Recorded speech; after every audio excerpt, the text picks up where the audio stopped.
Losing weight is difficult, but arguably it's more difficult keeping it off, especially if you don't have a lifetime of experience practicing proper lifestyle. So I've got Dr. Kyle Gillett here, who's really an expert in this field. We're going to talk about how to keep weight off, but also how to keep a higher metabolism once the weight is off, because we have adaptive thermogenesis where everything just kind of slows down as we lose weight, but there's some ways that we can kind of work around it a little bit.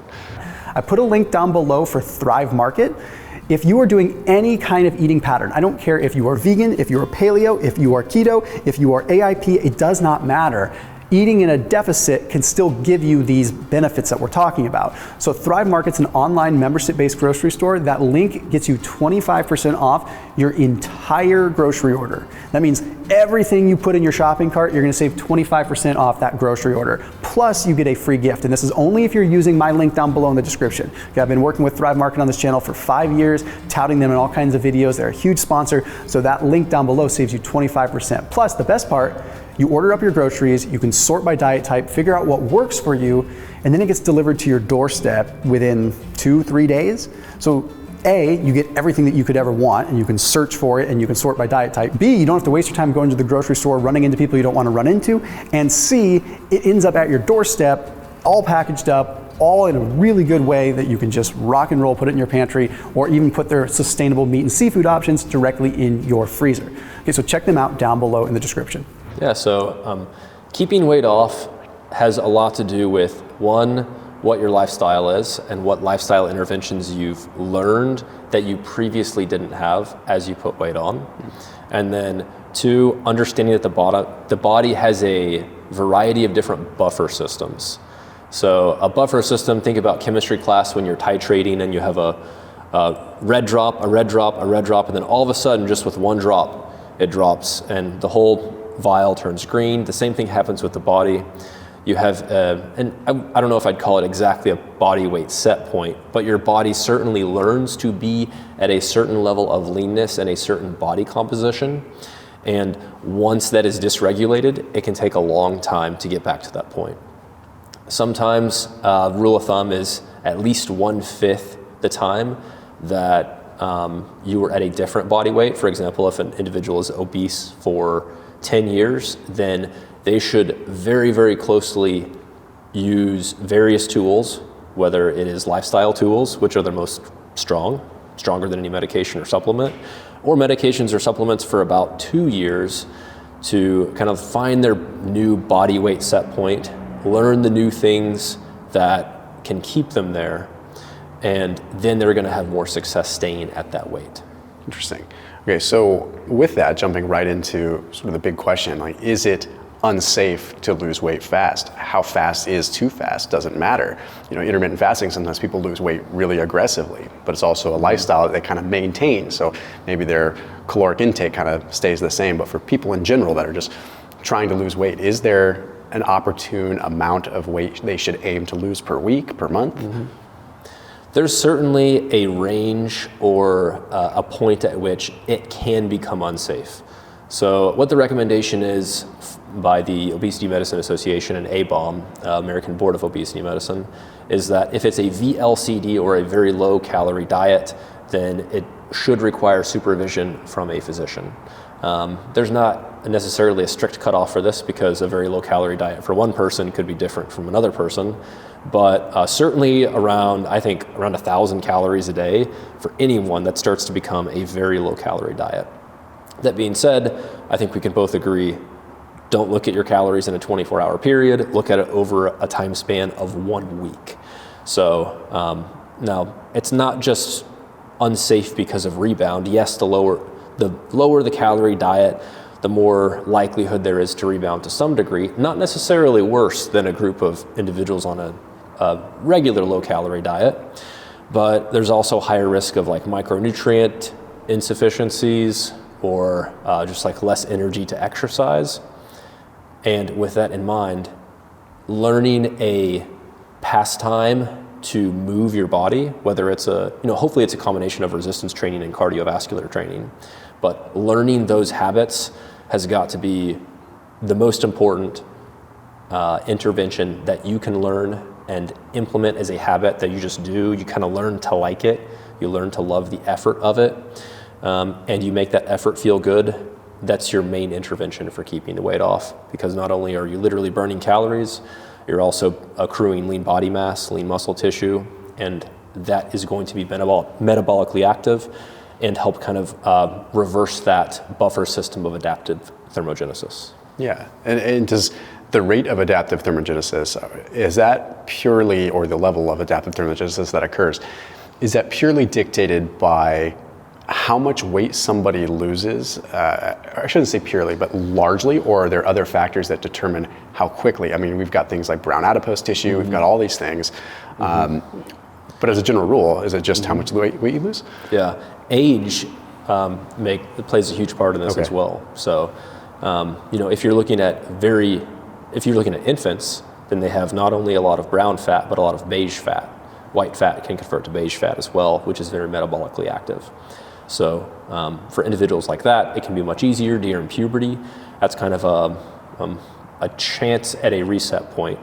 So we used to think that people would grow out of their like baby fat or their childhood fat during puberty, and they'd get kind of a reset opportunity. And I do think that's the case. You have very high levels of growth hormone, IGF-1, androgens, estrogens, of course. But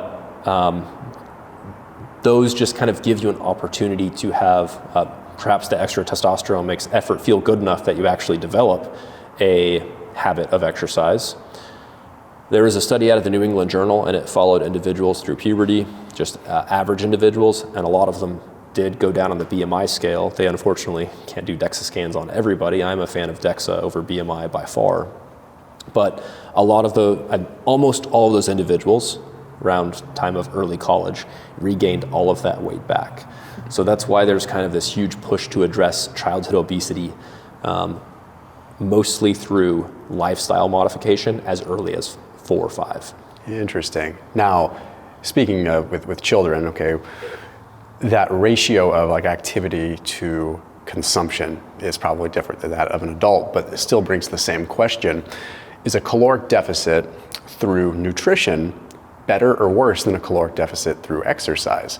You have things like G-flux we have to take into consideration, where you're arguably burning more. If you're burning 5,000 calories and eating 5,000 calories, and I'm burning 2,000 calories and eating 2,000 calories, arguably you're fluxing at a higher metabolic rate, and you're probably going to burn more than me, even though we're at net zero on the surface. But that doesn't necessarily mean that putting yourself in a 200 calorie deficit through exercise versus nutrition, one is better than the other. Or do you have an opinion on that? Better for weight loss, there's obviously not going to be a difference in the weight, but better for health, yes, there is certainly a difference. Another way that I could kind of frame this answer is, yes, nutrient partitioning is real, because the difference between exercise and no exercise is really just a matter of nutrient partitioning and which systems are going to undergo anabolism and catabolism. Obviously, it is possible to have body recomposition. So some people will start at one weight, and maybe they don't even track their weight. Maybe they get a DEXA scan, which this can be reasonable as well. DEXA scan every 3 months, and they watch not only how their total body fat and their total lean body mass changes, but how the area of their body changes. For example, their visceral body fat. Interesting. Now, we can go on a different tangent with visceral fat and fatty liver and all of this, and a lot of times we see that that's just kind of an extension of obesity or vice versa. But when if you had to be put on the spot and say, okay, someone lost a lot of weight, independent of healthy lifestyle, lots of steps, resistance training, are there 3 things that you could say, hey, these are going to help you maintain your weight loss? Number 1 would be movement pastime to last a lifetime. So that would be a combination of resistance training and cardiovascular exercise. So it could just be walking and body weight squats. That would suffice. Hopefully it's more than that, but that's got to be number 1. The second thing is the social structure. So just like individuals who have,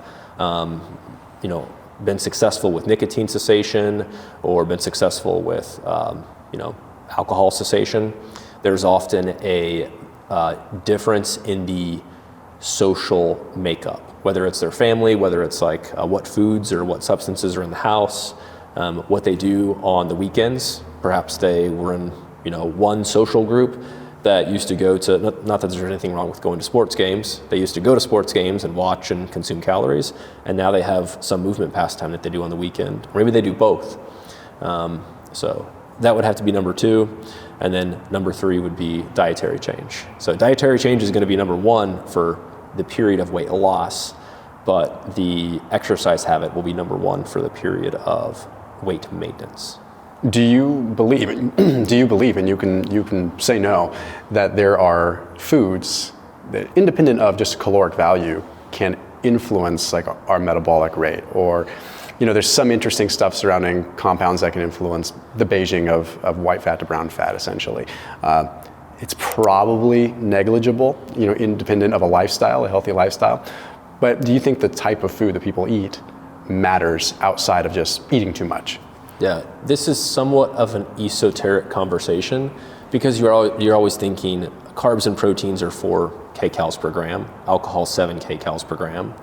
I think, ketones, which is kind of alcohol, 7 kcals per gram, and fats 9. Mm-hmm. But there's a lot of things that either are not completely absorbed or they alter your gut microbiome.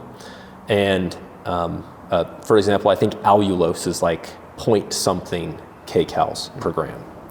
Which is kind of like a natural sweetener, alcohol-based, similar to a carb as well. But I guess we could say that fiber is going to influence, not necessarily like the calories in, calories out component, but the nutrient partitioning effect of foods. So I would say fiber would be the main thing that 90% of people are not consuming enough fiber, and of the 10% that do, they're probably not consuming enough high quality fibers like the right prebiotic fibers or even resistant starch. That would be the main thing to consider outside of rote memorization of carbs in and carbs out. Yeah, interesting. And then of course, protein influences things a lot too. I mean, we've got a 20 to 35% thermic effect of protein in and of itself. So if someone likes to eat, usually say, okay, when in doubt, either eat protein or fiber. That's usually what I recommend. While we're talking fiber, do you have a couple of specific kinds of fiber that you would say are the best for weight loss in your humble opinion? Yeah, so you have dietary, and you can have soluble and insoluble dietary fiber. You want a good mix of both. I'm a big fan of root vegetables. Mm-hmm. So there's a lot of good sources of fiber and also other micronutrients and beneficial compounds in them. And then resistant starches as well. So examples of those would be like certain types of potato starch or certain types of green banana flour. Those would be fibers to think about. Now, if you get your gut microbiome mapped, not to get off onto too much of a tangent, there is some criticism of gut microbiome testing, even if you're doing PCRs of these different varieties, because you're not always going to have the same diet, and you might travel, or you might be on probiotics or antibiotics. So it is difficult to account for all those confounding variables. But cholesterol tests, if you test your cholesterol 7 days in a row and you eat the exact same thing, there will actually be a pretty significant variation in your cholesterol. And obviously we check those, and that can be clinically significant as well. So discerning the difference between the clinical significance and the statistical significance of something like a gut microbiome mapping test, and then looking at that, and then you're looking at, okay, there's not enough Akkermansia, perhaps I need just a touch of psyllium powder, but without all the other things that often come with psyllium powder. So you can, or maybe you need a ribonoglycan, but you can design a specific protocol of hopefully incorporating foods, but sometimes supplements, to have an individualized regimen for each person, rather than just saying, here's the best ratios of fiber, I'm going to put it in a supplement and sell it to you. Yeah, that's a really good point. And another misnomer that comes along with that is, people that are doing a lower carb diet, you're looking at sort of the risk of having fiber in terms of kicking you out of keto, right? Seems like it'd be a very surface level discussion, but in some people have found, okay, for whatever reason, having too much fiber still seems to have a trickle down effect on their ketone levels. The reason that I mention this is just the sheer impact of a soluble fiber versus an insoluble fiber, as far as the benefit of the microbiome, as well as constipation, all these other things. Mm-hmm. Along with the potential less risk of knocking you out of a ketogenic state. If you're concerned about it, when in doubt, go soluble, because you can get more overall bulk and volume and what you're looking for with a lower net fiber content. Mm-hmm. But also, yeah, looking at, flax, chia, and everything like that. And this, we can take this or leave this in the video, but you talk about flax, and flax having this profound ability to alter the gut microbiome. It's pretty darn powerful. But there's a lot of scrutiny that comes about being a phytoestrogen, and I know we're going to talk about this in another topic, but I've also seen the research that's saying that flax can occupy an estrogen receptor, actually making it so that it lessens the impact of bad estrogens in your body as well. So do you have an opinion on that? At reasonable doses, the phytoestrogens in flax are not clinically significant. So even if you give an individual, let's say, estrone, there can be other negative consequences of that, like a male estrone. But if their level is not high to begin with, then it's such a weak estrogen, and depending on which estrogen receptor it binds, it's not going to have a clinically significant effect. As a short aside, just kind of like a short tangent, yes, you only have one androgen receptor that binds testosterone, DHT, all androgen receptors. Men have one because it's on the X chromosome, females have two, where there's many estrogen receptors. So there's estradiol receptor alpha, estradiol receptor beta. There's a membrane estrogen receptor, which is clinically significant both for like breast cancer risk, prostate cancer risk, and hair loss prevention. And some phytoestrogens do interact with that. And then you have estrogen-related receptors. You have ERR alpha, ERR beta, ERR gamma. And many phytoestrogens and xenoestrogens bind to these receptors. And these receptors are often not going to have the same downstream effects as your estradiol receptors. So you're not thinking about necessarily feminization, rather you're thinking about effects in very specific cell types. For example, the hair follicle. Got it. Yeah, so it's a lot more to it than what's just on the basic surface of this being an estrogenic food. Sorry, go ahead. Sometimes I say that estrogen receptors are not just for females, they're obviously very important for males. However, just how females might be more complicated than males, estrogen receptors are more complicated than androgen receptors. That makes perfect sense. Yeah, it's definitely a convoluted little world there. So would you say that factoring in estrogen or phytoestrogens in the diet is probably negligibly important when it comes down to weight loss and maintaining? Incorporating phytoestrogens, if you are someone who generally has low estrogens across the board, and it's a whole nother topic because lots of lab assays are not necessarily accurate, especially for men and postmenopausal women for estrogens. But if you're one of those individuals, then it can be important for health reasons, but avoiding them, most phytoestrogens, if you refine anything and increase the dose, then you can get anything to a toxic level. But as part of a whole food diet, there is no reason to be concerned with phytoestrogens if you already have a balanced diet. Nice. For people who eat a very restrictive diet, especially a very restrictive plant-only based diet, then at some point those levels do become clinically significant. Got it. Would you still argue that having higher levels of body fat is a bigger problem? Absolutely. Yeah, I think that's kind of the important note here. So quick takeaway, just kind of rapid fire. What are the things that people need to be paying attention to? They've lost weight. What should they focus on? Exercise habit. Find something that they love. It will last them a lifetime. I think Peter Attia usually uses the term, I think it's centenarian decathlon, and I think it's 18 things instead of 10, but it's a good concept. But finding something that can kind of get you to not necessarily age 100, but all the way through your expected health span. And then 2 would be the social structure. That can be really hard. So I have 2 young boys as well, and my exercise and diet habits have certainly changed, some for the better, some for the worst. But just being proactive about planning how to get your social structure, so not only yourself, but your whole family can develop these healthy habits with you. And then 3 would be diet. So I always say there's no perfect diet. Find something that is as healthy as possible that you can still adhere to. Perfect. Well, with that said, where can everyone find you?